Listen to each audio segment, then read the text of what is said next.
القرآن يوحدنا لطريق الخير يوجهنا الله تعالى أنزله ورسول الله معلم. بسم اللہ الرحمن الرحیم. فصل در اہتمام نماز. یہ فصل نماز کی اہمیت کے بیان میں کیا ہے. بعد تصحیح عقائد عمدہ ترین در عبادات نماز است. کہہ رہے کہ عقیدہ کے درست کرنے کے بعد عبادات میں سب سے اہم ترین عبادت نماز ہے.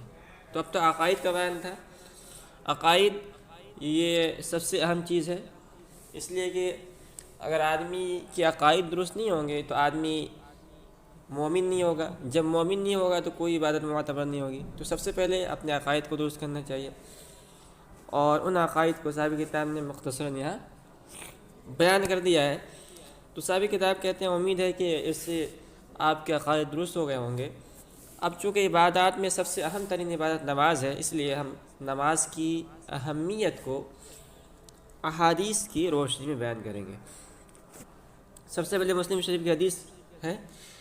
کہہ رہے کہ در صحیح مسلم از جابر رضی اللہ تعالیٰ عنہ مروی است. صحیح مسلم کے اندر حضرت جابر رضی اللہ تعالیٰ عنہ سے مروی ہے. صحیح مسلم یہ حدیث کی مشہور کتاب ہے، اور سب سے حدیث کی کتابوں میں سب سے معتبر ترین کتاب تو بخاری شریف ہے. اس کے بعد دوسرے نمبر مسلم شریف ہے. تو اس کی ایک حدیث ہے، حضرت جابر رضی اللہ تعالیٰ سے مروی ہے. فرمود نبی علیہ السلام کیونکہ نبی پاک صلی اللہ علیہ وسلم نے ارشاد فرمایا کہ اصلح درمیان کفر ترک صلاۃ است. دیکھیے اصلح اس کے معنی آتے ہیں دو چیزوں کو ملانے کا ذریعہ، اور اس کا ترجمہ جو ہے پیون سے بھی کر سکتے ہیں.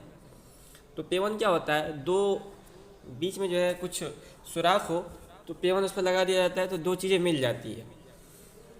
تو یہاں لفظ اصلح استعمال کیا. حدیث میں جو حدیث عربی زبان کے اندر ہے اس میں آیا ہے کہ بین الکفری، یا بعض روایت کے اندر آیا بین الشرکی والایمانی الصلاح. اس طرح کے الفاظ آئے ہیں، یعنی نماز اور کفر کے درمیان فاصل وہ کیا ہے؟ نماز ہے. کفر اور ایمان کے درمیان، کفر یا شرک اور ایمان کے درمیان فاصل و نماز ہے. اسی کا ترجمہ یہاں انہوں نے کیا ہے کہ اصلح درمیانی کفر ترک صلاۃ است، کہ کفر اور ایمان کے درمیان اصلح نماز ہے. اصلح درمیانی کفر ترک صلاۃ است، کفر اور ایمان کے درمیان اصلح ترک صلاۃ ہے. یعنی ترک صلاۃ بکفر می رسان، یعنی نماز کا چھوڑنا یہ کفر تک پہنچا دیتا ہے. واحمد و ترمذی و نسائی از بریدہ رضی اللہ تعالیٰ عنہ از حضرت صلی اللہ علیہ وسلم. کہ امام احمد نے اپنی مسند کے اندر، اور امام ترمذی نے اپنی سنن کے اندر، اور امام نسائی نے اپنے سنن کے اندر حضرت بریدہ رضی اللہ تعالیٰ عنہ سے روایت کیا ہے. حضرت صلی اللہ علیہ وسلم روایت کرتا، وہ حضور پاک صلی اللہ علیہ وسلم سے روایت کرتے ہیں کہ عہد درمیانی ما و میان مردم نماز است، کہ ہمارے اور لوگوں کے درمیان عہد اور پیمان وہ نماز ہے. ہر کے ترک کنت را کافر شود، جو کوئی اس کو یعنی نماز کو چھوڑ دے وہ کافر ہو جاتا ہے. ابن ماجہ از ابو الدرداء رضی اللہ تعالیٰ عنہ روایت کرتا، اور ابن ماجہ نے، امام ابن ماجہ نے، یہ کتب ستہ جو ہے صحیح ستہ اس میں آخری کتاب ہے سنن ابن ماجہ. تو ابن ماجہ نے حضرت ابو الدرداء رضی اللہ تعالیٰ عنہ سے روایت کیا ہے کہ وصیت کر بمن خلیل من صلی اللہ علیہ وسلم، کہ مجھ کو میرے خلیل محمد صلی اللہ علیہ وسلم نے وصیت کی. چند نصیحتیں کی تھی آپ صلی اللہ علیہ وسلم نے ان کو، حضرت ابو الدرداء رضی اللہ تعالیٰ عنہ کو. اس کو ایک ایک کر کے بیان کر رہے ہیں. پہلی نصیحت یہ کی تھی کہ شرک بخدا نہ کنی، کہ اللہ کے ساتھ کسی کو شریک نہ ٹھہرانا، اگرچہ کشتہ شوی، اگرچہ تم قتل کر دیے جاؤ، وسوختہ شوی، اور جلا دیے جاؤ. پہلی نصیحت تو یہ تھی. و نافرمانی والدین مکن، اور والدین کی نافرمانی مت کر، اگرچہ امر کنن کے ازن و فرزن و مال خود بدر شود، اگرچہ تمہیں وہ حکم کریں کہ تم بیوی سے، بچوں سے اور اپنے مال سے در بدر کر دیے جاؤ، پھر بھی والدین کی نافرمانی مت کرنا، والدین کے کہا کو آنکھ بند کر کے مان لینا۔ وہ نماز فرض را عملاً ترک مکن، اور فرض نماز کو جان بوجھ کر مت چھوڑو کہ ہر کی نماز فرض عملاً ترک کنت، جو کوئی جان بوجھ کر فرض نماز کو چھوڑتا ہے، ذمہ خدا ازوے بری است، تو اللہ رب العزت کا ذمہ اس سے بری ہو جاتا ہے۔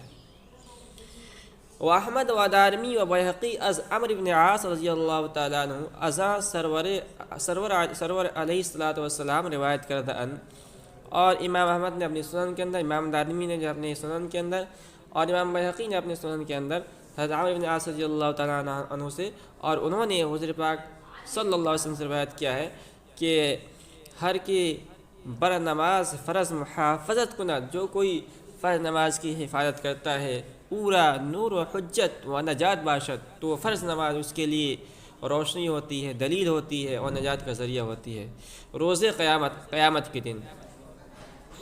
وہ ہر کے محافظت نہ کند، اور جو کوئی فرض نماز کی حفاظت نہیں کرتا ہے، نہ اورا نور باشد و نہ برہان و نجات باشد، تو وہ فرض نماز اس کے لیے نہ روشنی ہوگی، نہ دلیل ہوگی اور نہ نجات کا ذریعہ ہوگی۔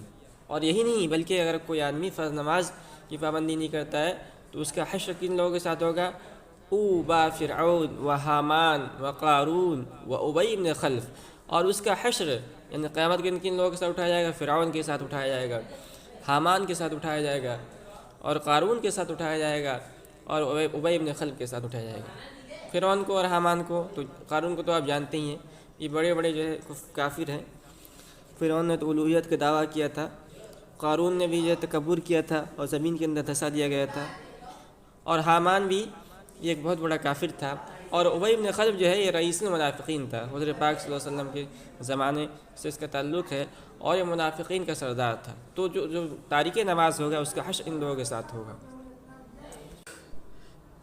کہہ رہے ہیں کہ وہ ترمذی از عبداللہ ابن شقیق رضی اللہ تعالیٰ نے روایت کردہ کہ، اور امام ترمذی نے اپنی سنن کے اندر عبداللہ ابن شقیق رضی اللہ تعالیٰ سے روایت کیا ہے کہ اصحاب رسول اللہ صلی اللہ علیہ وسلم ہیچ چیز را نمی دانستن کے ترک موجب کفر باشد، کہ رسول پاک صلی اللہ علیہ وسلم کو کہ صحابہ کسی چیز کے متعلق نہیں جانتے تھے کہ اس کا ترک یہ کفر کا موجب ہوتا ہے، کفر تک پہنچا دینے والا ہوتا ہے، مگر نماز کو، یعنی صحابہ کے درمیان بات مشہور تھی کہ نماز کو چھوڑنا یہ کفر تک پہنچا دیتا ہے، آدمی کافر ہو جاتا ہے۔ اب دیکھیے اس طرح کی جو روایتیں حدیث ہے، ان حدیث سے تو معلوم یہ ہوتا ہے کہ جو کوئی نماز چھوڑے گا تو نماز چھوڑتے ہی فوراً جو ہے دائرہ اسلام سے خارج ہو جائے گا، اس پر کافر ہو جائے گا۔